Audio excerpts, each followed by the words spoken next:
Assalamualaikum warahmatullahi wabarakatuh. Perkenalkan, nama saya Siti Habibah sebagai pembicara pertama dari tim kontra yang akan menanggapi mosi dari tim pro terkait gerakan-gerakan sosial seharusnya lebih berfokus pada ketimpangan kelas ekonomi daripada diskriminasi identitas, gender, etnis, ras, dan lain-lain. Di sini saya ingin memaparkan beberapa fakta dan data yang berada di lapangan terkait diskriminasi identitas. Yang pertama, menurut Komnas Perempuan, kasus kekerasan terhadap perempuan yang terjadi selama tahun 2020 sebesar 299.000. Menurut data Komnas HAM mencatat bahwasanya ada 101 kasus terkait pelanggaran ras dan etnis selama tahun 2011 sampai 2018. Hal ini membuktikan bahwasanya negara Indonesia belum menjadi negara aman dan nyaman terhadap kekerasan atau diskriminasi identitas yang terjadi di Indonesia. Namun sayangnya menurut kami bahwasanya tim pro tidak melihat fakta dan data yang terjadi di Indonesia terkait diskriminasi identitas. Maka untuk itu saya ingin menyanggah beberapa argumentasi yang dilayangkan oleh pihak tim pro. Yang pertama, tim pro mengatakan bahwasanya gerakan-gerakan sosial yang berfokus terhadap diskriminasi atau diskriminasi identitas itu bersifat sektarian dan hanya mengadvokasi kelompok-kelompok tertentu saja. Namun, Dewan Juri yang terhormat, menurut kami tidak ada masalah ketika gerakan-gerakan sosial memperjuangkan kelompok-kelompok tertentu saja dalam membela keadilan melalui petisi, narasi, demonstrasi, dan lain sebagainya. Karena yang dibela dan diperjuangkan oleh gerakan-gerakan sosial adalah kelompok-kelompok yang termarginalkan dan kelompok-kelompok yang mendapatkan diskriminasi identitas. Dan menurut kami, dalam membela kebenaran, dalam membela keadilan, tidak pernah memandang suku mana, tidak pernah memandang agama mana, tidak pernah memandang etnis mana, gender mana, dan ras mana. Karena kami memandang bahwasanya keadilan sifatnya objektif, bukan subjektif. Dari adanya gerakan-gerakan sosial yang berfokus kepada diskriminasi identitas, maka hal tersebut dapat membawa perubahan yang sangat signifikan, efektif, dan efisien. Karena sejatinya sampai saat ini pemerintah belum bisa dan belum siap dalam menyelesaikan permasalahan-permasalahan diskriminasi identitas yang terjadi di Indonesia. Argumentasi yang kedua, menurut pihak pro mengatakan bahwasanya permasalahan isu tersebut bisa saling tumpang tindih sehingga pembelaan terhadap suatu kaum menyebabkan serangan terhadap kaum yang lainnya. Dewan Juri yang terhormat, kami memandang bahwasanya ketika gerakan-gerakan sosial membela atau memperjuangkan kelompok-kelompok yang termarginalkan atau kelompok-kelompok yang mengalami diskriminasi identitas, justru hal tersebut sangat memberikan dampak yang sangat baik dan perubahan-perubahan yang efektif dan efisien. Salah satunya yaitu membuka mata publik terkait isu-isu yang terjadi di tengah masyarakat. Salah satunya adalah isu diskriminasi identitas, dan dari hal ini dapat membuka dan dapat memberitahu bahwasanya apa yang dilakukan oleh kelompok yang melakukan diskriminasi terhadap kelompok lainnya adalah salah. Dan hal tersebut juga dapat membuktikan bahwasanya kita sangat mendukung dan sangat memperjuangkan keadilan bagi kelompok-kelompok yang termarginalkan dan kelompok-kelompok yang wajib mendapatkan keadilan. Salah satunya adalah gerakan Black Lives Matter yang terjadi di Amerika Serikat. Yang kedua, menurut pihak pro mengatakan bahwasanya hampir semua bermuara pada permasalahan ekonomi. Dewan Juri yang terhormat, menurut kami tidak serta-merta segala sesuatu bentuk kejahatan diskriminasi identitas itu semua bermuara pada permasalahan ekonomi. Justru diskriminasi identitas itu timbul dari diri mereka sendiri. Misalkan timbul karena ada kekecewaan, persaingan, psikologi, dan lain sebagainya. Justru diskriminasi identitas, salah satunya diskriminasi gender, dapat menyebabkan kemerosotan ekonomi. Salah satu contohnya yaitu kesenjangan upah perempuan dengan upah laki-laki sebesar 0,6%. Hal tersebut sangat berdampak pada kemerosotan ekonomi sebuah negara. Dan diskriminasi identitas juga tidak pernah memandang kasta, baik itu kasta atas, kasta menengah, atau kasta bawah. Karena banyak sekali kasus perempuan dari kasta atas mengalami diskriminasi dari para lelaki. Contohnya di Amerika merupakan negara maju. Namun menurut Pew Research Center mengatakan bahwasanya 4 dari 10 perempuan yang berada di Amerika itu mengalami diskriminasi di tempat kerjanya. Sehingga Amerika dijuluki sebagai negara yang timbul gerakan Black Lives Matter. Maka untuk itu salah satu solusinya yaitu pemerintah harus bisa memberikan respon yang terbaik agar gerakan-gerakan sosial ini bisa semakin maju dalam mewadahi orang-orang atau korban-korban dari diskriminasi identitas. Terima kasih. Assalamualaikum warahmatullahi wabarakatuh. Si Arisma, pembicara kedua dari tim kontra, ingin memberikan sanggahan terhadap pernyataan dari tim pro yang mengatakan bahwa diskriminasi identitas bermuara pada ekonomi. Contohnya yaitu rasisme yang terjadi di Amerika terhadap warga kulit hitam. Padahal pada kenyataannya banyak warga kulit putih yang memiliki level ekonomi di kelas bawah gitu, rendah gitu. Namun mereka tidak mengalami rasisme tersebut, tidak mengalami diskriminasi atas warna kulit mereka. Maka dari itu kita bisa lihat rasisme yang terjadi ini bukan karena ekonomi, namun karena ada ketidaksukaan terhadap salah satu etnis atau salah satu warna kulit yang berbeda dari mereka itu. Kemudian tim pro mengatakan bahwa kemiskinan merupakan masalah universal yang harus diadvokasi. Di sini sebenarnya salah satu hal yang universal itu adalah agama, yaitu ketika suatu agama mengalami penistaan atau diskriminasi, maka dapat dipastikan seluruh penganut agama di seluruh dunia itu akan bertindak atau akan bereaksi gitu untuk membela agama tersebut. Kita bisa melihat contoh penistaan agama Islam di Perancis yang mengakibatkan terjadinya pemboikotan produk-produk Perancis itu sendiri. Dari pemboikotan ini yang dilakukan oleh beberapa negara Islam berdampak terhadap ekonomi Perancis yang mengalami penurunan. Kita bisa lihat dengan pemboikotan yang berlangsung sekejap, tidak lama, namun cukup berpengaruh terhadap ekonomi di Perancis ini. Bisa dipastikan bahwa ketika pemboikotan berlangsung lama atau berkepanjangan, ekonomi Perancis akan mengalami kehancuran.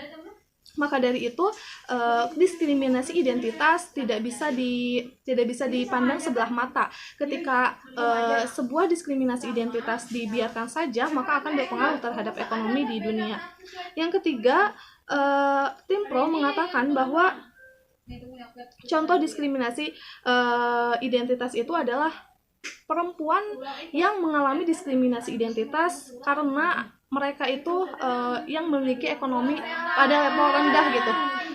Ini adalah dalam lingkup kecil saja, contoh kecil. Namun kita bisa melihat ketika diskriminasi terjadi pada buruh di suatu perusahaan dan buruh tersebut memutuskan untuk melakukan mogok kerja, maka bisa dipastikan perusahaan tersebut akan berhenti ekonomi, akan berhenti produksinya.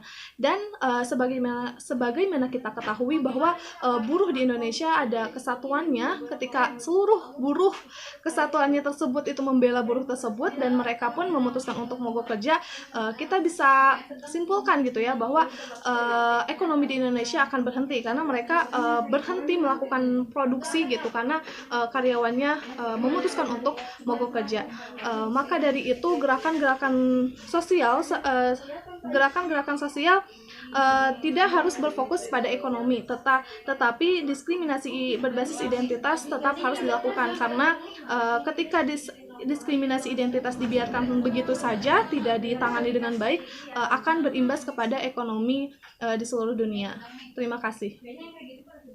Kita melihat ketika diskriminasi terjadi pada buruh di suatu perusahaan dan buruh tersebut mengalami memutuskan untuk melakukan mogok kerja, maka bisa dipastikan perusahaan tersebut akan berhenti ekonomi, akan berhenti produksinya. Dan sebagaimana kita ketahui bahwa buruh di Indonesia ada kesatuannya. Ketika seluruh buruh kesatuannya tersebut itu membela buruh tersebut dan mereka pun memutuskan untuk mogok kerja, kita bisa simpulkan gitu ya bahwa ekonomi di Indonesia akan berhenti karena mereka berhenti melakukan produksi gitu karena karyawannya memutuskan untuk mogok kerja. Maka dari itu gerakan-gerakan sosial tidak harus berfokus pada ekonomi, tetapi diskriminasi berbasis identitas tetap harus dilakukan karena ketika diskriminasi identitas dibiarkan begitu saja, tidak ditangani dengan baik, akan berimbas kepada ekonomi di seluruh dunia. Terima kasih. Bismillahirrahmanirrahim.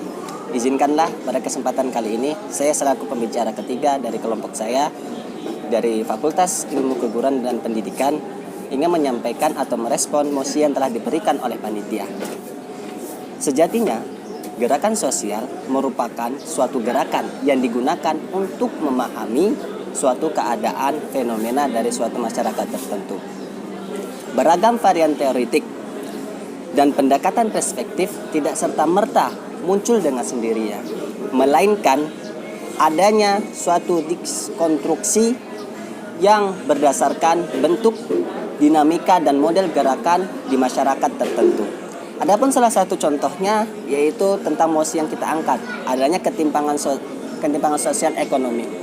Kalau kita mendalami secara matang, maka ini merupakan bentuk di mana adanya gerakan sosial yang dipelopori oleh mereka para penguasa yang memiliki kekuasaan di negeri ini. Komnas HAM dan Litbang Kompas telah melakukan survei pada tahun 2018 dengan judul Penilaian Masyarakat terkait tentang penghapusan diskriminasi ras dan etnis yang dilakukan di 34 provinsi. Hasil data yang didapatkan sebanyak 81,9% responden mengatakan lebih nyaman hidup di keturunan yang sama. Dan sebanyak 82,7% responden mengatakan lebih nyaman hidup dalam lingkungan ras yang sama. Dan sebanyak 83,1% responden mengatakan lebih nyaman hidup dalam kelompok etnis yang sama. Dari hal tersebut, dari data tersebut kita bisa melihat bahwasanya seperti yang dikatakan oleh teman saya pada pembicara pertama dan kedua, telah banyak terjadi kasus-kasus diskriminasi yang terkait tentang identitas, baik itu etnis, ras, dan lain sebagainya. Oleh sebab itu, maka sudah selayaknya gerakan sosial ini merupakan pelopor daripada gerakan untuk menghapus atau untuk mengadvokasi diskriminasi identitas tersebut. Bangsa Indonesia merupakan bangsa yang besar, di mana identitas merupakan suatu hal kekayaan yang harus kita lestarikan. Adapun pendapat yang mengatakan dengan adanya gerakan sosial yang berbasis untuk mengangkat identitas akan melahirkan politik identitas, menurut saya pribadi itu tidak tepat. Mengapa demikian? Politik identitas akan tercapai apabila di mana masyarakat tertentu tidak mengalami kenyamanan dalam bersosial, dalam hidup, dalam kesejahteraannya. Dan adapun ekonomi dan adapun sosial ekonomi yang mengalami ketimpangan kelas, ini terjadi akibat dari adanya hal yang tersebut juga. Saya menganalogikan seperti ini. Jika kita lapar, maka yang kita lakukan yang pertama itu mencari makan, bukan mencari minum. Nah, adapun ekonomi ini sendiri, itu kedudukannya seperti kita mencari minum. Nah, sedangkan kita untuk membangun kenyamanan dalam bernegara, dalam hidup berlingkungan sosial, dan bermasyarakat dengan baik, maka kita harus menyelesaikan masalah utamanya terkait tentang identitas. Karena disadarin ataupun tidak, dari dasar yang kuat tadi ini akan melahirkan ekonomi atau perekonomian bangsa yang baik juga. Oleh sebab itu, maka di sini kami sebagai kelompok daripada kontra bahwa sudah seharusnya gerakan-gerakan sosial ini difokuskan untuk lebih kepada membahas diskriminasi identitas. Karena apa?